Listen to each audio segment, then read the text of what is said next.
Paper 123. The Early Childhood of Jesus. Owing to the uncertainties and anxieties of their sojourn in Bethlehem, Mary did not wean the babe until they had arrived safely in Alexandria, where the family was able to settle down to a normal life. They lived with kinsfolk, and Joseph was well able to support his family as he secured work shortly after their arrival. He was employed as a carpenter for several months, and then elevated to the position of foreman of a large group of workmen employed on one of the public buildings then in process of construction.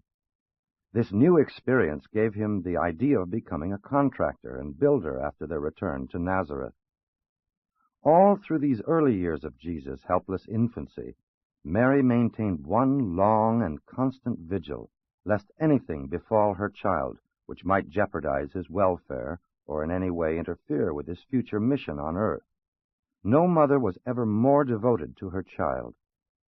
In the home where Jesus chanced to be, there were 2 other children about his age, and among the near neighbors there were 6 others whose ages were sufficiently near his own to make them acceptable playfellows. At first Mary was disposed to keep Jesus close by her side. She feared something might happen to him if he were allowed to play in the garden with the other children. But Joseph, with the assistance of his kinsfolk, was able to convince her that such a course would deprive Jesus of the helpful experience of learning how to adjust himself to children of his own age. And Mary, realizing that such a program of undue sheltering and unusual protection might tend to make him self-conscious and somewhat self-centered, finally gave assent to the plan of permitting the child of promise to grow up just like any other child.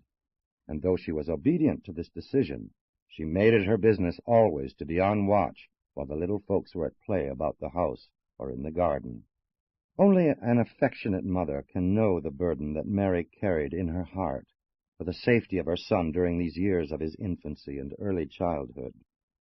Throughout the 2 years of their sojourn at Alexandria, Jesus enjoyed good health and continued to grow normally. Aside from a few friends and relatives, no one was told about Jesus being a child of promise.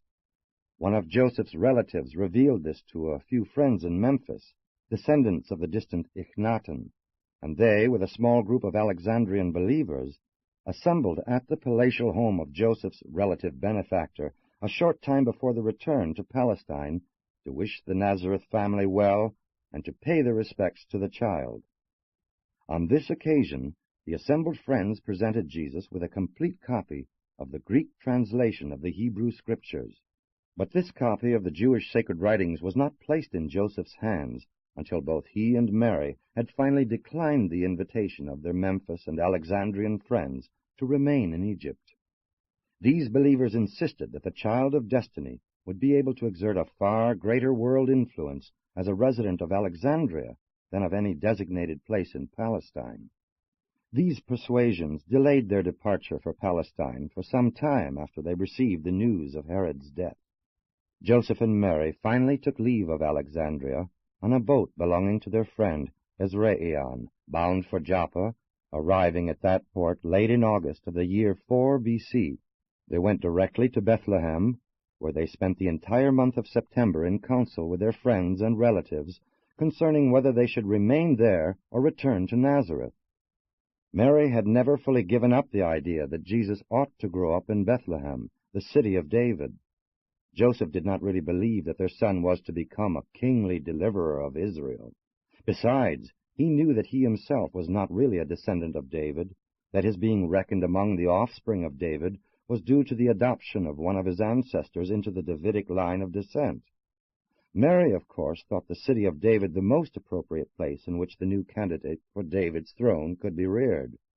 But Joseph preferred to take chances with Herod Antipas rather than with his brother Archelaus. He entertained great fears for the child's safety in Bethlehem or in any other city in Judea, and surmised that Archelaus would be more likely to pursue the menacing policies of his father Herod than would Antipas in Galilee. And besides all these reasons, Joseph was outspoken in his preference for Galilee as a better place in which to rear and educate the child, but it required 3 weeks to overcome Mary's objections. By the 1st of October, Joseph had convinced Mary and all their friends that it was best for them to return to Nazareth. Accordingly, early in October 4 B.C., they departed from Bethlehem for Nazareth, going by way of Lydda and Scythopolis. They started out early one Sunday morning, Mary and the child riding on their newly acquired beast of burden, while Joseph and 5 accompanying kinsmen proceeded on foot. Joseph's relatives refused to permit them to make the trip to Nazareth alone. They feared to go to Galilee by Jerusalem and the Jordan Valley, and the western routes were not altogether safe for 2 lone travelers with a child of tender years. 1. Back in Nazareth. On the 4th day of the journey, the party reached its destination in safety. They arrived unannounced at the Nazareth home, which had been occupied for more than 3 years by one of Joseph's married brothers, who was indeed surprised to see them. So quietly had they gone about their business that neither the family of Joseph nor that of Mary knew they had even left Alexandria. The next day Joseph's brother moved his family, and Mary, for the first time since Jesus' birth, settled down with her little family to enjoy life in their own home. In less than a week, Joseph secured work as a carpenter, and they were supremely happy. Jesus was about 3 years and 2 months old at the time of their return to Nazareth. He had stood all these travels very well, and was in excellent health and full of childish glee and excitement at having premises of his own to run about in and to enjoy. But he greatly missed the association of his Alexandrian playmates. On the way to Nazareth, Joseph had persuaded Mary that it would be unwise to spread the word among their Galilean friends and relatives that Jesus was a child of promise.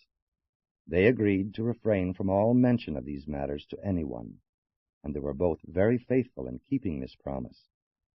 Jesus' entire 4th year was a period of normal physical development and of unusual mental activity. Meantime, he had formed a very close attachment for a neighbor boy about his own age named Jacob. Jesus and Jacob were always happy in their play, and they grew up to be great friends and loyal companions.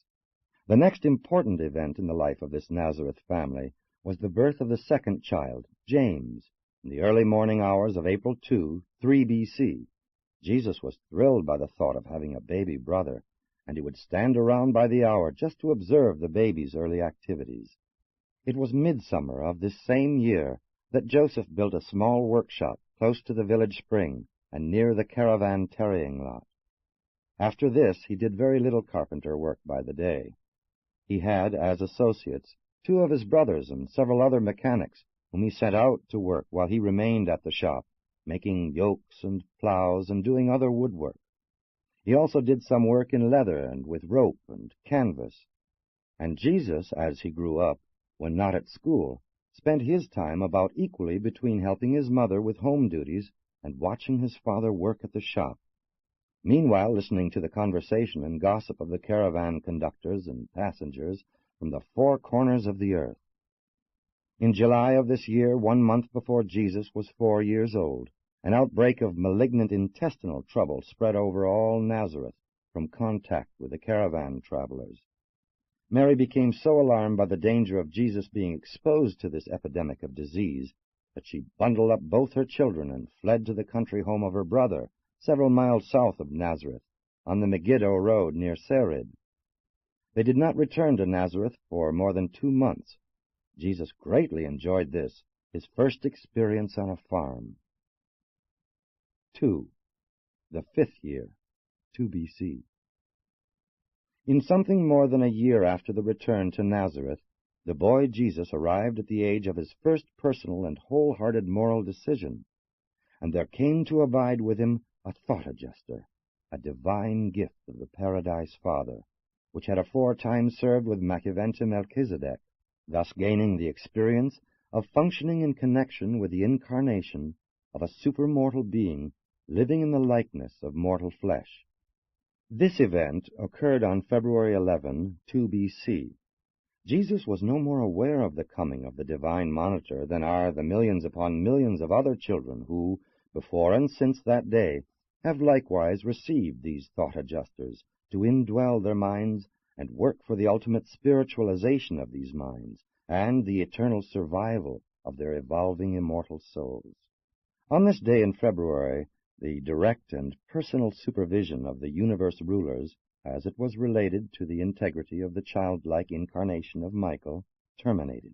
From that time on, throughout the human unfolding of the incarnation, the guardianship of Jesus was destined to rest in the keeping of this indwelling adjuster and the associated seraphic guardians, supplemented from time to time by the ministry of midway creatures assigned for the performance of certain definite duties in accordance with the instruction of their planetary superiors.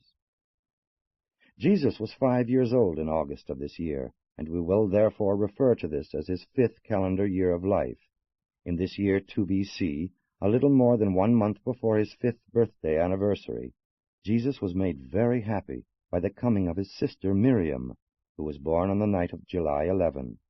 During the evening of the following day, Jesus had a long talk with his Father concerning the manner in which various groups of living things are born into the world as separate individuals. The most valuable part of Jesus' early education was secured from his parents in answer to his thoughtful and searching inquiries. Joseph never failed to do his full duty in taking pains and spending time answering the boy's numerous questions. From the time Jesus was 5 years old until he was 10, he was one continuous question mark. While Joseph and Mary could not always answer his questions, they never failed fully to discuss his inquiries, and in every other possible way to assist him in his efforts to reach a satisfactory solution of the problem which his alert mind had suggested. Since returning to Nazareth, theirs had been a busy household, and Joseph had been unusually occupied building his new shop and getting his business started again. So fully was he occupied that he had found no time to build a cradle for James, but this was corrected long before Miriam came, so that she had a very comfortable crib in which to nestle while the family admired her. And the child Jesus heartily entered into all these natural and normal home experiences. He greatly enjoyed his little brother and his baby sister, and was of great help to Mary in their care. There were few homes in the Gentile world of those days that could give a child a better intellectual, moral, and religious training than the Jewish homes of Galilee. These Jews had a systematic program for rearing and educating their children. They divided a child's life into 7 stages. 1. The newborn child, the 1st to the 8th day. 2. The suckling child. 3. The weaned child. 4. The period of dependence on the mother, lasting up to the end of the 5th year. 5. The beginning independence of the child, and, with sons, the father assuming responsibility for their education. 6. The adolescent youths and maidens. 7. The young men and the young women. It was the custom of the Galilean Jews for the mother to bear the responsibility for a child's training until the 5th birthday, and then, if the child were a boy, to hold the father responsible for the lad's education from that time on. This year, therefore, Jesus entered upon the 5th stage of a Galilean Jewish child's career, and accordingly, on August 21, 2 B.C., Mary formally turned him over to Joseph for further instruction. Though Joseph was now assuming the direct responsibility for Jesus' intellectual and religious education, his mother still interested herself in his home training. She taught him to know and care for the vines and flowers growing about the garden walls, which completely surrounded the home plot.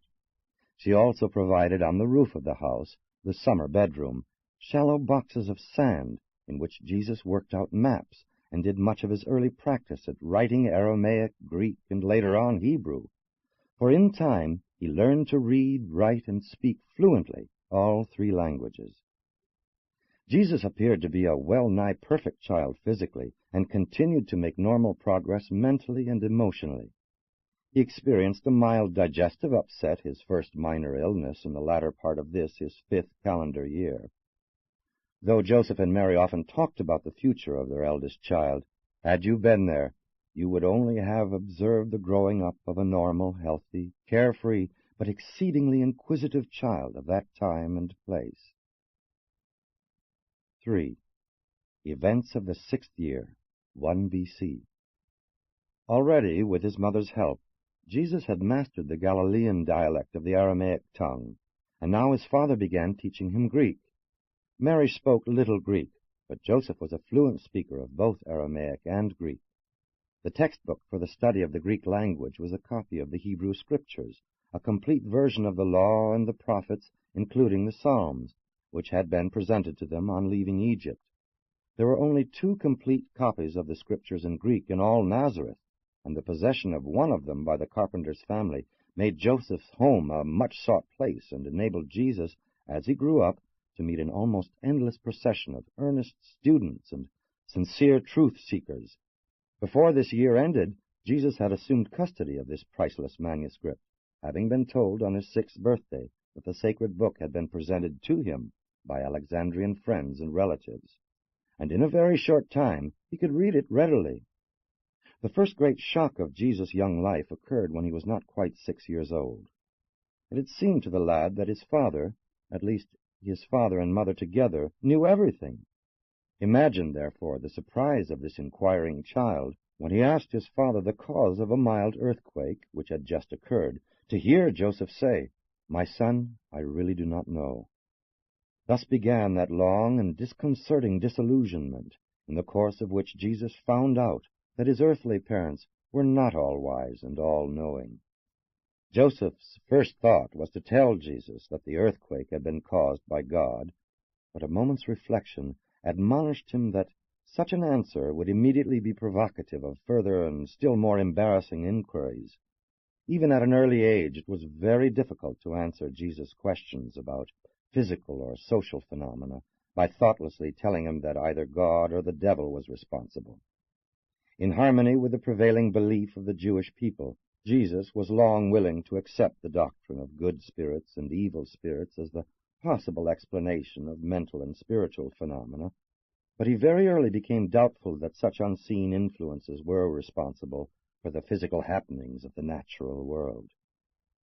Before Jesus was 6 years of age, in the early summer of 1 B.C., Zacharias and Elizabeth and their son John came to visit the Nazareth family. Jesus and John had a happy time during this, their first visit within their memories. Although the visitors could remain only a few days, the parents talked over many things, including the future plans for their sons. While they were thus engaged, the lads played with blocks in the sand on top of the house, and in many other ways enjoyed themselves in true boyish fashion. Having met John, who came from near Jerusalem, Jesus began to evince an unusual interest in the history of Israel, and to inquire in great detail as to the meaning of the Sabbath rites, the synagogue sermons, and the recurring feasts of commemoration. His father explained to him the meaning of all these seasons. The first was the Midwinter Festival illumination, lasting 8 days, starting out with 1 candle the first night, and adding 1 each successive night. This commemorated the dedication of the temple after the restoration of the Mosaic services by Judas Maccabee. Next came the early springtime celebration of Purim, the feast of Esther and Israel's deliverance through her. Then followed the solemn Passover, which the adults celebrated in Jerusalem whenever possible, while at home the children would remember that no leavened bread was to be eaten for the whole week. Later came the feast of the first fruits, the harvest ingathering, and last, the most solemn of all, the feast of the New Year, the Day of Atonement. While some of these celebrations and observances were difficult for Jesus' young mind to understand, he pondered them seriously, and then entered fully into the joy of the Feast of Tabernacles, the annual vacation season of the whole Jewish people, the time when they camped out in leafy booths and gave themselves up to mirth and pleasure. During this year, Joseph and Mary had trouble with Jesus about his prayers. He insisted on talking to his heavenly Father much as he would talk to Joseph, his earthly father. This departure from the more solemn and reverent modes of communication with deity was a bit disconcerting to his parents, especially to his mother, but there was no persuading him to change. He would say his prayers just as he had been taught, after which he insisted on having just a little talk with my Father in heaven. In June of this year, Joseph turned the shop in Nazareth over to his brothers and formally entered upon his work as a builder. Before the year was over, the family income had more than trebled. Never again, until after Joseph's death, did the Nazareth family feel the pinch of poverty. The family grew larger and larger, and they spent much money on extra education and travel, but always Joseph's increasing income kept pace with the growing expenses. The next few years, Joseph did considerable work at Cana, Bethlehem of Galilee, Magdala, Nain, Sepphoris, Capernaum, and Endor, as well as much building in and near Nazareth. As James grew up to be old enough to help his mother with the housework and care of the younger children, Jesus made frequent trips away from home with his father to these surrounding towns and villages. Jesus was a keen observer and gained much practical knowledge from these trips away from home. He was assiduously storing up knowledge regarding man and the way he lived on earth. This year, Jesus made great progress in adjusting his strong feelings and vigorous impulses to the demands of family cooperation and home discipline. Mary was a loving mother, but a fairly strict disciplinarian. In many ways, however, Joseph exerted the greater control over Jesus, as it was his practice to sit down with the boy and fully explain the real and underlying reasons for the necessity of disciplinary curtailment of personal desires in deference to the welfare and tranquility of the entire family. When the situation had been explained to Jesus, he was always intelligently and willingly cooperative with parental wishes and family regulations. Much of his spare time, when his mother did not require his help about the house, was spent studying the flowers and plants by day and the stars by night. He evinced a troublesome penchant for lying on his back and gazing wonderingly up into the starry heavens long after his usual bedtime in this well-ordered Nazareth household. 4. The 7th year, A.D. 1. This was indeed an eventful year in Jesus' life. Early in January, a great snowstorm occurred in Galilee. Snow fell 2 feet deep, the heaviest snowfall Jesus saw during his lifetime, and one of the deepest at Nazareth in 100 years. The play life of Jewish children in the times of Jesus was rather circumscribed. All too often the children played at the more serious things they observed their elders doing. They played much at weddings and funerals, ceremonies which they so frequently saw and which were so spectacular. They danced and sang, but had few organized games, such as children of later days so much enjoy. Jesus, in company with a neighbor boy and later his brother James, delighted to play in the far corner of the family carpenter shop, where they had great fun with the shavings and the blocks of wood.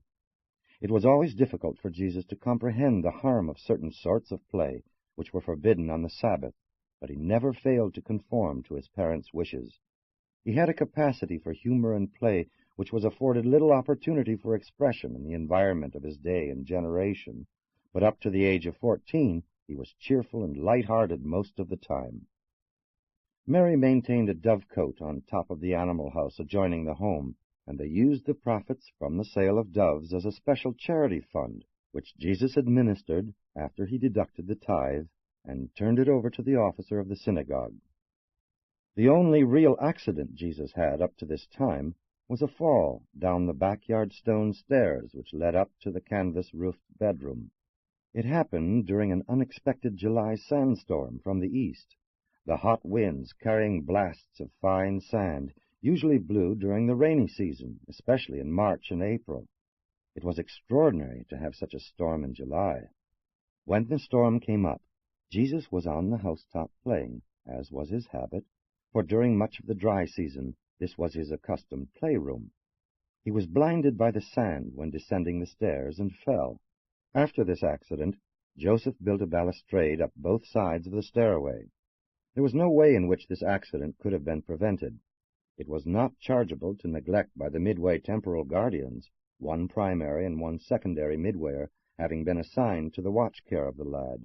Neither was it chargeable to the guardian seraphim. It simply could not have been avoided. But this slight accident, occurring while Joseph was absent in Endor, caused such great anxiety to develop in Mary's mind that she unwisely tried to keep Jesus very close to her side for some months. Material accidents, commonplace occurrences of a physical nature, are not arbitrarily interfered with by celestial personalities. Under ordinary circumstances, only midway creatures can intervene in material conditions to safeguard the persons of men and women of destiny, and even in special situations, these beings can so act only in obedience to the specific mandates of their superiors. And this was but one of a number of such minor accidents which subsequently befell this inquisitive and adventurous youth. If you envisage the average childhood and youth of an aggressive boy, you will have a fairly good idea of the youthful career of Jesus, and you will be able to imagine just about how much anxiety he caused his parents, particularly his mother. The fourth member of the Nazareth family, Joseph, was born Wednesday morning, March 16, A.D. 1. 5. School days in Nazareth. Jesus was now 7 years old, the age when Jewish children were supposed to begin their formal education in the synagogue schools. Accordingly, in August of this year, he entered upon his eventful school life at Nazareth. Already this lad was a fluent reader, writer, and speaker of 2 languages, Aramaic and Greek. He was now to acquaint himself with the task of learning to read, write, and speak the Hebrew language, and he was truly eager for the new school life which was ahead of him. For 3 years, until he was 10, he attended the elementary school of the Nazareth synagogue. For these 3 years he studied the rudiments of the book of the law, as it was recorded in the Hebrew tongue. For the following 3 years he studied in the advanced school and committed to memory by the method of repeating aloud the deeper teachings of the sacred law. He graduated from this school of the synagogue during his 13th year and was turned over to his parents by the synagogue rulers as an educated son of the commandment, henceforth a responsible citizen of the Commonwealth of Israel, all of which entailed his attendance at the Passovers in Jerusalem. Accordingly, he attended his first Passover that year in company with his father and mother. At Nazareth, the pupils sat on the floor in a semicircle, while their teacher, the Kazen, an officer of the synagogue, sat facing them. Beginning with the book of Leviticus, they passed on to the study of the other books of the law, followed by the study of the prophets and the Psalms. The Nazareth synagogue possessed a complete copy of the Scriptures in Hebrew. Nothing but the Scriptures was studied prior to the 12th year. In the summer months, the hours for school were greatly shortened. Jesus early became a master of Hebrew, and as a young man, when no visitor of prominence happened to be sojourning in Nazareth, he would often be asked to read the Hebrew Scriptures to the faithful assembled in the synagogue at the regular Sabbath services. These synagogue schools, of course, had no textbooks. In teaching, the Kazen would utter a statement while the pupils would in unison repeat it after him. When having access to the written books of the law, the student learned his lesson by reading aloud and by constant repetition. Next, in addition to his more formal schooling, Jesus began to make contact with human nature from the 4 quarters of the earth, as men from many lands passed in and out of his father's repair shop. When he grew older, he mingled freely with the caravans as they tarried near the spring for rest and nourishment. Being a fluent speaker of Greek, he had little trouble in conversing with the majority of the caravan travelers and conductors. Nazareth was a caravan way station and crossroads of travel, and largely Gentile in population. At the same time, it was widely known as a center of liberal interpretation of Jewish traditional law. In Galilee, the Jews mingled more freely with the Gentiles than was their practice in Judea. And of all the cities of Galilee, the Jews of Nazareth were most liberal in their interpretation of the social restrictions based on the fears of contamination as a result of contact with the Gentiles. And these conditions gave rise to the common saying in Jerusalem, "Can any good thing come out of Nazareth?" Jesus received his moral training and spiritual culture chiefly in his own home. He secured much of his intellectual and theological education from the Kazen. But his real education, that equipment of mind and heart for the actual test of grappling with the difficult problems of life, he obtained by mingling with his fellow men. It was this close association with his fellow men, young and old, Jew and Gentile, that afforded him the opportunity to know the human race. Jesus was highly educated in that he thoroughly understood men and devotedly loved them. Throughout his years at the synagogue, he was a brilliant student, possessing a great advantage since he was conversant with 3 languages. The Nazareth Kazan, on the occasion of Jesus finishing the course in his school, remarked to Joseph that he feared he had learned more from Jesus' searching questions than he had been able to teach the lad. Throughout his course of study, Jesus learned much and derived great inspiration from the regular Sabbath sermons in the synagogue. It was customary to ask distinguished visitors, stopping over the Sabbath in Nazareth, to address the synagogue. As Jesus grew up, he heard many great thinkers of the entire Jewish world expound their views, and many also who were hardly Orthodox Jews, since the synagogue of Nazareth was an advanced and liberal center of Hebrew thought and culture. When entering school at 7 years, at this time the Jews had just inaugurated a compulsory education law, it was customary for the pupils to choose their birthday text, a sort of golden rule to guide them throughout their studies, one upon which they often expatiated at their graduation when 13 years old. The text which Jesus chose was from the prophet Isaiah. "The Spirit of the Lord God is upon me, for the Lord has anointed me. He has sent me to bring good news to the meek, to bind up the broken-hearted, to proclaim liberty to the captives, and to set the spiritual prisoners free."